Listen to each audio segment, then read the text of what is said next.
도돌이 가족들과 함께하는 말씀 묵상 시간입니다. 말씀의 즐거움이 우리의 일상이 되시길 주님의 이름으로 축원을 드립니다. 오늘 함께 나눌 말씀은 누가복음 4장 1절에서 13절 말씀입니다.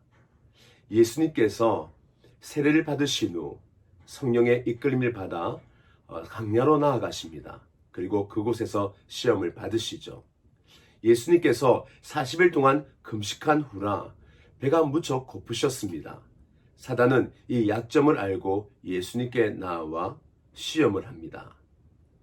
네가 하나님의 아들이니 돌을 떡으로 만들어 보아라.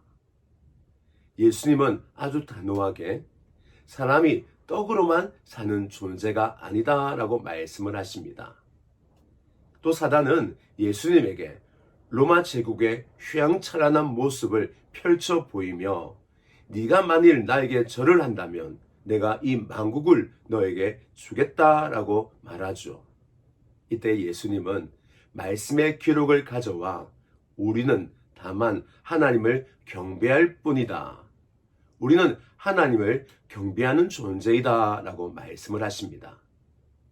사단은 세 번째 예수님을 성전 꼭대기로 데리고 갑니다. 그리고 네가 만일 하나님의 아들이라면 성전에서 뛰어내려 보아라 라고 말합니다.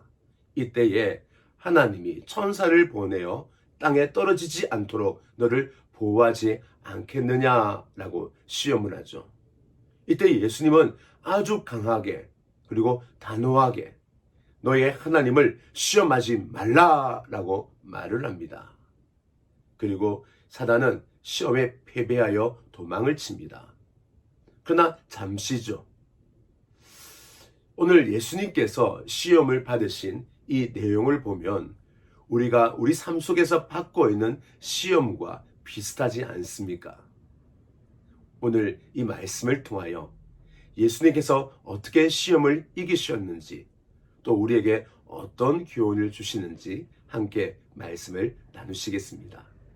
예수님께서 받으신 시험을 올바로 이해하기 위해선 두 가지 시험의 배경을 알아야 합니다. 시험에는 두 가지 양면성이 있습니다. 예수님을 시험의 자리로 이끈 것은 먼저는 성령님이십니다. 성령님께서 광야로 이끄셨죠. 그런데 그 이후 내용을 보면 시험을 주도하고 시험을 한 존재는 바로 사단입니다. 사단이 시험을 이끌었죠. 또한 목적에 있어서도 두 가지 양면성이 있습니다. 성령님께서 시험을 이끄신 이유는 예수님께서 하나님의 아들이시며 또 하나님의 아들이심을 입증하고 나타내기 위하여 시험을 하셨습니다. 그러나 사단은 예수님을 파멸하고 무너뜨리기 위하여 시험을 하였죠. 바로 이 시험에는 긍정적인 측면과 부정적인 측면이 항상 존재합니다. 또 두 번째 배경입니다. 시험이 언제 왔는가? 가장 배가 고프실 때였습니다. 그리고 40일 지난 이제 다 이루었다라고 말하는 그때였습니다. 사단은 우리의 약점을 너무 잘 알고 있습니다. 그 약점 중에 바로 우리의 마음이 흐트러졌을 때에 이제 평안하다 긴장이 풀렸을 때 사단은 시험을 합니다. 따라서 우리가 주님의 사람으로 설 때에는 항상 근신하여 깨어 있어야 되는 것이죠. 오늘 우리는 이 두 가지 배경을 통하여 우리 삶을 적용할 필요가 있습니다. 우리는 시험을 받을 때에 무조건 좌절하거나 실망하지 않으십니까? 시험을 받을 때에 마음이 쉽게 무너지지는 않으십니까? 그러나 이 시험에는 어렵고 힘든 부분이 있지만 그러나 더 큰 그림으로 보면 하나님이 더 크게 역사하고 있음을 우리는 믿음으로 볼 수 있습니다. 시험에는 긍정적인 것과 부정적인 것이 함께 공존하는 것입니다. 그리스도인에게는 나쁜 일만은 없습니다. 하나님이 함께 하시기에 나쁜 일도 좋은 일로 변화되는 그 능력의 사람이 바로 그리스도인인 것입니다. 두 번째는 사단은 우리의 약점을 알고 있습니다. 그리고 우리의 긴장이 풀릴 때 우리가 얼마나 위험한 존재인지 잘 알고 있습니다. 내가 행복하다라고 생각될 때, 내가 은혜를 많이 받고 있다라고 생각될 때 사실은 더 위험한 순간입니다. 우리는 긴장을 놓칠 수 없습니다. 따라서 우리는 언제든지 예수님이라면 어떻게 하실까? 예수님이라면 오늘 어떻게 살아가실까? 항상 고민하셔야 합니다. 바로 그 질문과 고민이 우리를 근신하여 항상 하나님 앞에서 깨어있는 존재로 만드는 것이죠.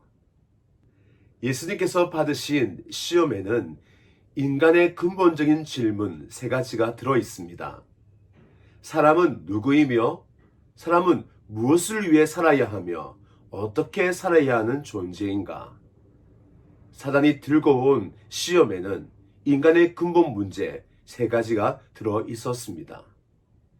예수님께서 받으신 첫 번째 시험은 배고픈 예수님에게 돌을 가지고 떡을 만들어라 라는 질문이었습니다.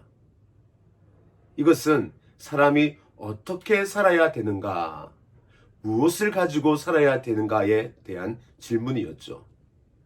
이때 예수님은 사람이 떡으로만 사는 존재가 아니다라고 말씀을 하십니다. 마태복음에서는 말씀으로 살아야 된다라는 말씀을 더하셨죠. 생존을 위한 존재가 아니라 그것을 뛰어넘어 하나님의 뜻과 말씀을 이루어가는 그 존재임을 말하고 있습니다. 우리가 먹고 사는 것은 하나님의 소관이요, 하나님의 말씀에 따라 살아가는 것은 우리의 소관인 것입니다. 그렇다고 먹고 사는 문제가 가볍거나 쉬운 문제는 아닙니다. 때로는 부담스럽고 버거운 일이 생존의 문제, 먹고 사는 문제입니다. 그러나 그것으로 인하여 그 먹고 사는 문제에 집착하거나 그 문제에 빠져 허덕일 필요는 없는 것입니다.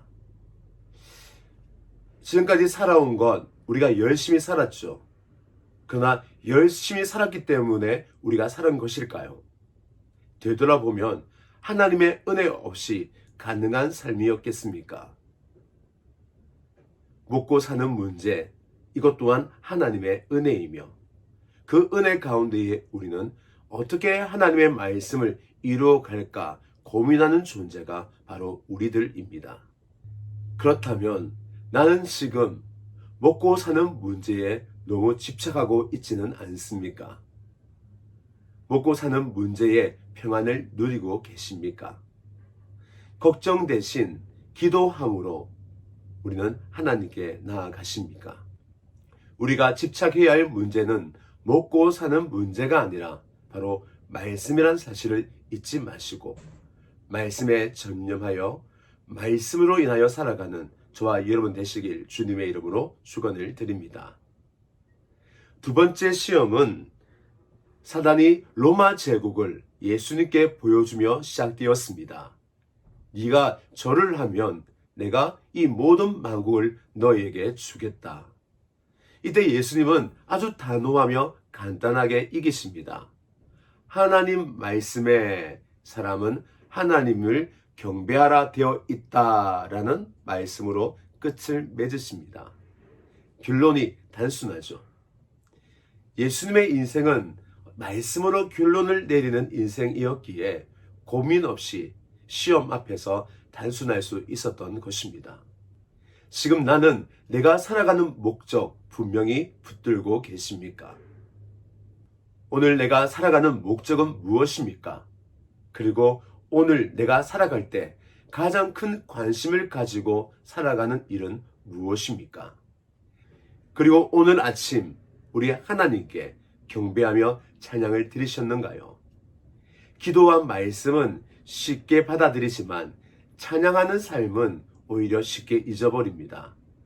우리가 매일 아침 나를 지으신 하나님 앞에 찬양과 경배함으로 나아가시길 주님의 이름으로 축원을 드립니다. 사단이 세 번째 시험을 합니다. 예수님을 성전 꼭대기로 데리고 갑니다. 그리고 거기서 뛰어내어 보라고 말합니다. 뛰어내릴 때에 하나님이 천사를 보내어 너를 보호해주지 않겠느냐, 그것으로 네가 하나님의 아들임을 증명하라 라고 요구하는 것입니다. 이때 예수님은 아주 강하고 단호하게 내 하나님을 시험하지 말라라고 말을 합니다. 여기서 시험하지 말라 이 말은 지금 내가 하나님의 보호하심 가운데에 살고 있고 40일 금식 기도도 내가 하나님의 은혜와 보호하심으로 이루었는데 더 이상 증명이 무엇이 필요한가 라고 말하고 있는 것입니다. 사단은 특별한 기적을 통하여 놀라운 일을 통하여 하나님의 아들임을 증명하라라고 요구하고 있지만 예수님은 일상을 통하여 하나님의 아들임을 증명하신 것입니다. 우리는 흔히 성공주의 신앙의 정점으로 생각을 합니다. 연예인들이 대상을 타거나 운동선수들이 금메달을 땄을 때에 어떤 사람은 큰 업적을 이루어 그 업적을 이루신 하나님께 찬송을 드립니다. 우리는 그러한 일들을 선망하고 또 그러한 일들에 큰 도전을 받습니다. 또한 부러워하죠. 그러나 여기엔 하나의 함정이 있습니다. 그러한 성공만이 하나님께 영광이 되고 하나님을 드러낼 수 있다라는 착각입니다. 하나님은 오히려 우리 일상을 통하여 자신의 영광을 누리기를 원하십니다. 우리가 사소하고 하찮다라고 생각하는 그 일상, 그러나 그것은 하나님께 드려지는 영광의 트로피가 되는 것입니다. 예수님을 시험에 들게 한 일에 실패한 사단은 예수님을 떠납니다. 그러나 영원히 떠난 것이 아니라 잠시 동안 떠났습니다. 그 사단은 우리에게도 찾아옵니다. 예수님께 시험한 이 내용, 오늘도 우리를 무너뜨리기 위하여 시험할 것입니다. 오늘 예수님께서 승리하신 것처럼 우리가 하나님의 말씀을 붙들고 믿음으로 승리할 수 있는 저와 여러분 되시길 주님의 이름으로 축원을 드립니다.